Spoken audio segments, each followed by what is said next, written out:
స్లోగీలి. Hello guys, Sandeep ఈ సినిమాని present చేసే విధానం, ప్రెజెంట్ చేసిన విధానం, తను ఒక కాన్సెప్ట్ అనుకున్నాడు, ఆ కాన్సెప్ట్ చెప్తాం అనుకున్నాడు, ఒక చిన్న టాపిక్, ఆ టాపిక్ ని ఆయన ప్రెజెంట్ చేసిన విధానం అదంతా బానే ఉంది. కంప్లీట్ గా తీసుకెళ్లి ఈ సినిమాను ఒక ఫారెస్ట్ లో చాలా నీట్ గా ఒక మంచి కూల్ అండ్ బ్రీజీ అట్మాస్ఫియర్ లో, న్యాచురల్ అట్మాస్ఫియర్ లో ఈ సినిమాని చాలా న్యాచురల్ గానే మనకు ప్రెజెంట్ చేశారు. కానీ సారీ టు సే, ఈ సినిమా స్టోరీలో ఒక మంచి సూపర్బ్ లవ్ స్టోరీ చూస్తున్నారు. అబ్బా, ఏమైనా గుండెకి హద్దుకుంటున్న లవ్ స్టోరీనా అన్న కైండ్ ఆఫ్ ఫీలింగ్ కొంచెం తక్కువే ఉంది. అలాని ఈ సినిమాలో చూపించిన ఎమోషన్స్, అబ్బా ఏమైనా ఎమోషన్సా, ఏమైనా అసలు తగులుతున్నాయరా గుండెకి ఎమోషన్స్ అనుకునే కైండ్ ఆఫ్ ఎమోషన్స్ ఈ సినిమాలో ఎమోషన్స్ వస్తున్నా అవి అంతగా నాకైతే రీచ్ అవ్వలేదు. అండ్ ఈ సినిమాలో అబ్బా ఏమైనా ఫైట్ చేశాడా లవ్ కోసం, ఇది కదరా ఫైట్ అంటే, అసలు ఇలా కదరా ఫైట్ చేయాలి, ఎవడైనా ఎదుర్కొంటే మన లవ్ ని ఇలా కదరా మనం ఆ ఫైట్ చేసి వాళ్ళని మనం ఎదుర్కోవాలి అన్న కైండ్ ఆఫ్ ఒక సూపర్ ఫైట్ కానీ, ఒక టగ్ ఆఫ్ వార్ కానీ సెకండ్ హాఫ్ లో ఉన్నట్టు నాకు అనిపించలేదు. ఈ ఒక్క కర్మ అనే టాపిక్ ని ఎస్టాబ్లిష్ చేయడం కోసం మరి ఈ రౌట్ తీసుకున్నారా సెకండ్ హాఫ్ లో, అండ్ లాస్ట్ లో క్లైమాక్స్ ని కూడా అలా చూపించాల్సి వచ్చిందా అనేది నేను అనుకుంటున్న రీజన్. కాకపోతే ఇంకా ఈ సినిమాలో ఆయన చూపించిన మిగతా ఎలిమెంట్స్ అన్ని కొంచెం రొటీన్ గానే అనిపించినాయి. పెద్ద ఎక్కడ కిక్ ఇచ్చినట్టు నాకైతే ఫీలింగ్ రాలేదు. సినిమా ఫస్ట్ హాఫ్ లో మోగ్లీ క్యారెక్టర్ ని ఎస్టాబ్లిష్ చేయటం, ఆ జంగిల్ ని అక్కడన్న ఆ క్యారెక్టర్స్ ని ఎస్టాబ్లిష్ చేయటం బాగా ఎస్టాబ్లిష్ చేస్తారు. తర్వాత ఈ సినిమా సెటప్ లో ఆ లవ్ స్టోరీ ఏదైతే చూపిస్తారో అక్కడ కొంచెం కామెడీ ట్రై చేశారు. ఆ కామెడీ అక్కడ ఇక్కడ వర్కౌట్ అయింది. కాకపోతే ఆ లవ్ స్టోరీలో ఈ సినిమా వాళ్ళకి జరిగే కైండ్ ఆఫ్ పరిణామాలు ఏవైతే ఉంటాయో వాటిని చూపించడానికి కొన్ని సీన్స్ ని ఎస్టాబ్లిష్ చేసుకున్నారు. ఆ సీన్స్ బ్యాక్ అండ్ ఫోర్త్ ఒకటే టాపిక్ లో ఆ సీన్స్ వెళ్ళడం వల్ల కొంచెం అక్కడ ఈ లవ్ స్టోరీ మనకి చాలా నీట్ గానే చూపిస్తున్న ఒక మంచి cool and breezy love story చూస్తున్నామరా అన్న ఫీలింగ్ అయితే జనరేట్ అవ్వలేదు. ఇంకా చెప్పాలంటే బాగా లాగ్ గా, ఏమిట్రా బాబు ఎక్కడికి కదలట్లేదు ఏమిట్రా, ఈ స్టోరీ ఇలాగే స్లోగా ముందుకెళ్తుంది ఏమిటి అన్న కైండ్ ఆఫ్ ఫీలింగ్ కూడా కొంచెం వచ్చేటట్టు కొంచెం డ్రాగ్డ్ గా అనిపించింది ఫస్ట్ హాఫ్ లో ఆ లవ్ స్టోరీ.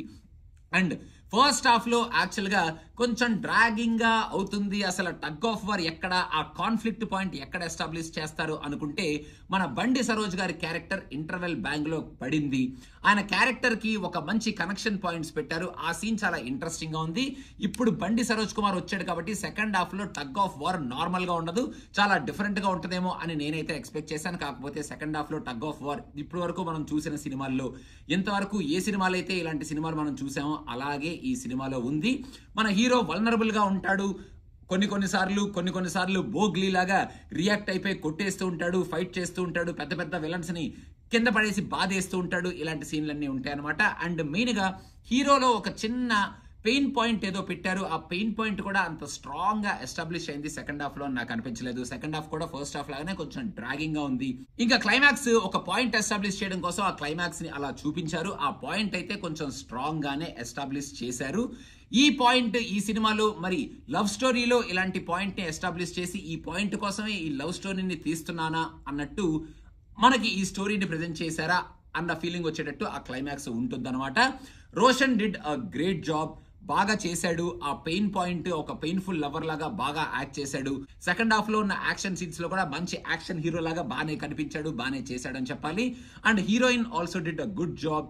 చాలా మంచి టఫ్ రోల్ ఆ అమ్మాయికి పడింది అండ్ ఆ అమ్మాయి ఆ రోల్లో జీవించింది. మెయిన్ గా వాళ్ళిద్దరి మధ్యలో voice less, sound less love story ఏదైతే ఉందో ఆ లవ్ స్టోరీ అయితే కొంచెం మంచిగా అనిపించింది because of both of their performances.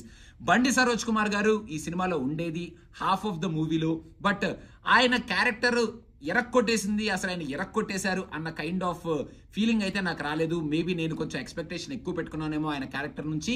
He did a great job, but I wanted more from that character and mainly from బండి సరోజ్. అది నాకు అంతగా దక్కలేదు సెకండ్ హాఫ్ లో అని నా ఫీలింగ్.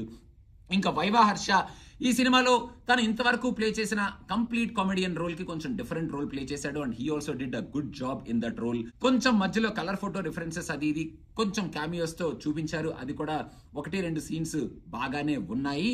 మన కాలభైరవ మ్యూజిక్ మంచి కూల్గా నీట్గా ఉండే మ్యూజిక్ని పక్కన పెట్టేసి ఎక్కడికక్కడ మన హీరో ఏది లేపినా అంటే పొల్ల లేపినా కట్టె లేపినా నడుస్తున్నా పరిగెడుతున్నా ఏం చేస్తున్నా వెనకాల ఠా ఠా ఠా ఠా అని చెప్పి ఒక భయంకరమైన హీరోయిక్ మ్యూజిక్ కొట్టడం వల్ల అబ్బా ఎందుకురా ఇప్పుడు ఆ మ్యూజిక్ అన్న కైండ్ ఆఫ్ ఫీలింగ్ వచ్చింది. కానీ అబ్బా కాలభైరవ ఏమైనా మ్యూజిక్ కొడుతున్నాడా అన్న ఫీలింగ్ కొంచెం తక్కువ వచ్చింది.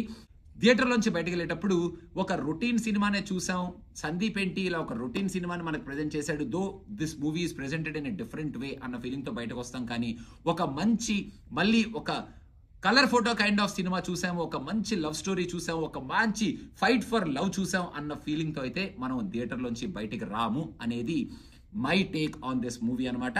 Thank you so much guys for watching this movie. Akhanda review is already playing in Cinema Picture channel and please do subscribe to Cinema Picture. We are coming with Let's Talk on Akhanda very soon. Thank you. Bye.